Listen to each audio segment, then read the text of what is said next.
ए जी, अपन राधा ठीक हो जाए नु। शांत रहा, डॉक्टर साहब देखा तो वरना सब ठीक हो जाए। ए जी, हमार बहुत जी घबराता।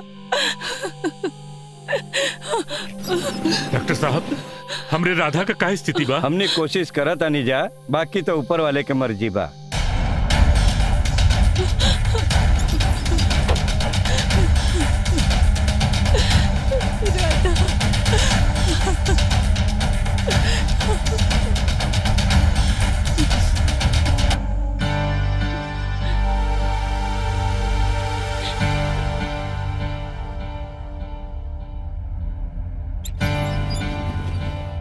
डॉक्टर साहब, राधा बिटिया का ऑपरेशन तो ठीक ठाक भइल ना?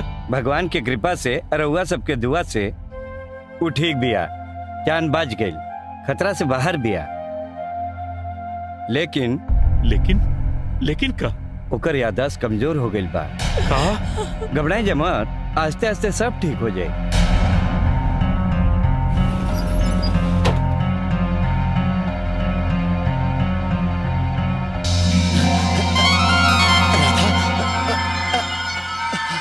राधा, राधा, राधा, राधा। कृष्णा, ये का भेल कृष्णा? भैया, हमके उल्लूर जुलूर सपना होता और हमार दिल बहुत घबराता भैया। हमरा ऐसा लागत ना कि राधा के कुछ ना कुछ जरूर भइल बा भैया। अरे तू चिंता मत करा, राधा के ऐसा कुछ ना भइल होई। तू ऐसे ही बिना मतलब के सोचत रहला, यही से तोरा चक्कर आ गइल बा। ना भैया। अरे हमार बाबू के होश आ गइल का?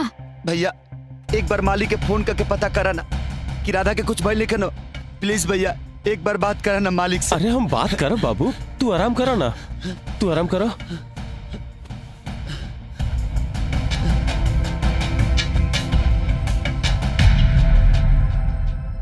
चला नंदिनी। राधा।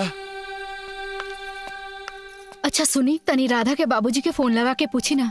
अच्छा हम अभी लगावा तनी। मालिक प्रणाम। हाँ सत्यप्रकाश, बोला। ओजा सब ठीक ठाक बा ना मालिक? ना सत्यप्रकाश, ठीक ना बा। राधा का एक्सीडेंट हो गइल बा। एक्सीडेंट? हम बाद में फोन करब। अच्छा। एक्सीडेंट? केकर एक्सीडेंट भइल बा? राधा बिटिया के एक्सीडेंट हो गइल बा। लेकिन ये बात के एहसास कृष्णा के कैसे हो गए कि राधा के एक्सीडेंट हो गइल बा? कहीं ऐसा तो नहीं खे कि ओकरा राधा से प्यार हो गइल बा?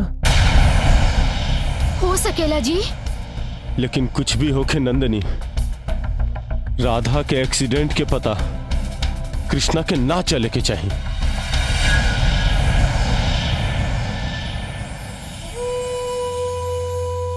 हे भगवान, हम नहीं जानत कि हमार राधा कौना हालत में बाड़ी, लेकिन पता ना काहे हमके ऐसा लागता कि हमार राधा कोनो ना कोनो मुसीबत में जरूर बाड़ी। हे कन्हैया, हमार राधा जहां भी होकस, जौना हालत में होकस, उनका रक्षा करिया कन्हैया, उनका ख्याल रखिया, उनका के हर मुसीबत से बचई हम मुरारी, हर मुसीबत से। कैसे कि हमरा और राधा के प्यार के साक्षी तू ही बाड़ा और ओकर सलामती तोहार जिम्मेदारी बा, तोहार।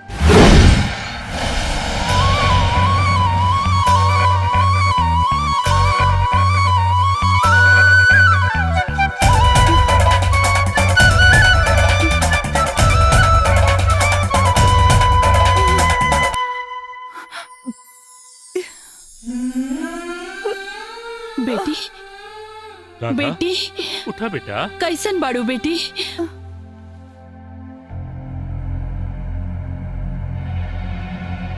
कहा भइल? ऐसे का देखा ताड़ू?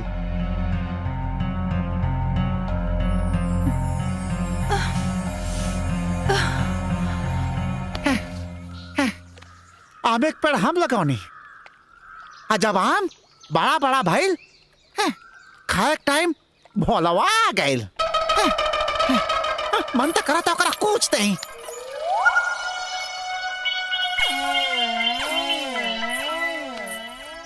जग्गू जग्गू का भइल जग्गू? हमको ना छुआ, आज ना जाए के बा। हैं? बहुत जात रहलू। जा आजो बुलौले होई। आ तोहार राह देखत होखी ना। जा ए जग्गू, हमरा के माफ कर दा। ना जाने कब वो भोला हमरा के खियाई पियाई के हमार मती मार देलस। हाँ, और हम ता सिर्फ तो से प्यार करेले। सच्ची? चुम्मा लेता।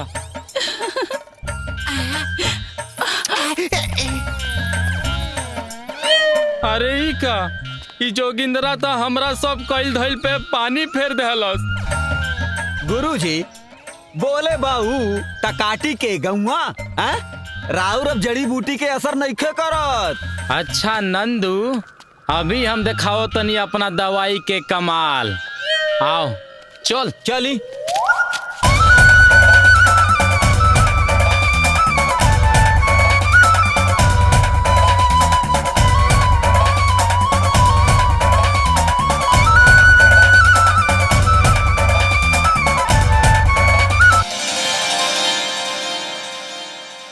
राधा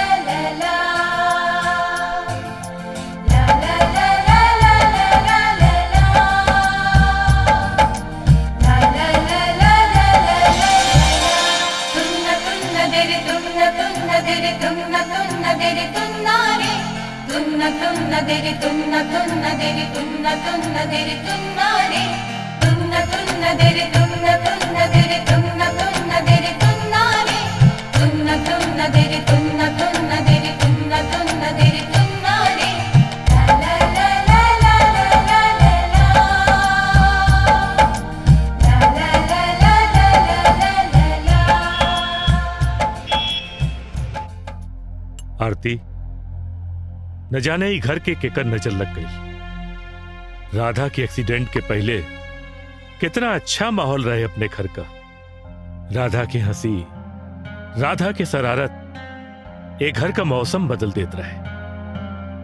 लेकिन अब हमरा की यह समझ में नहीं आवत कि हमारा अपन राधा कैसे वापस आई। भगवान पर भरोसा रखी। और डॉक्टर साहब भी तो कहत रहनी ना कि धीरे धीरे राधा की सब याद आ जाई। अब भगवाने पर तो भरोसा बा। सुनी, हम एक ठो बात कहे के चाहता नहीं। बोला। हमरा लागता कि अब राधा की शादी में देर ना करे के चाहिए। तू तो हमरे मुंहे का बात छीन ले लू। अरे बलदेव हमार बहुत अच्छा दोस्त बा, हम उसे बात करीला, वो हमार परेशानी समझी।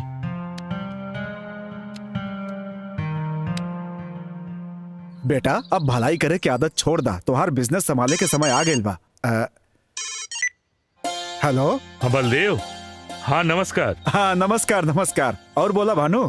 अरे बस ये कहे के रहल कि हम पंडित जी के बुलवा के छेका का तारीख निकलवा लेते। अच्छा अच्छा अच्छा। अरे मर्दवा, तेमे सगाई के हमसे का पूछा ताड़ा? तोके जब सगाई करे के हो के हमके खबर कर दिया बस। हाँ हाँ बिल्कुल, खबर काहे ना करब, हम बता देब तोरा के। हाँ हाँ हाँ ठीक बा। अच्छा प्रणाम। ठीक बा, अच्छा प्रणाम प्रणाम। ला हो गई बात। लेकिन पापा। हाँ बोला। एक बार हम राधा से मिलल चाहता नहीं। ठीक बा, हम भानु से बोल देता नहीं। ठीक बा पापा।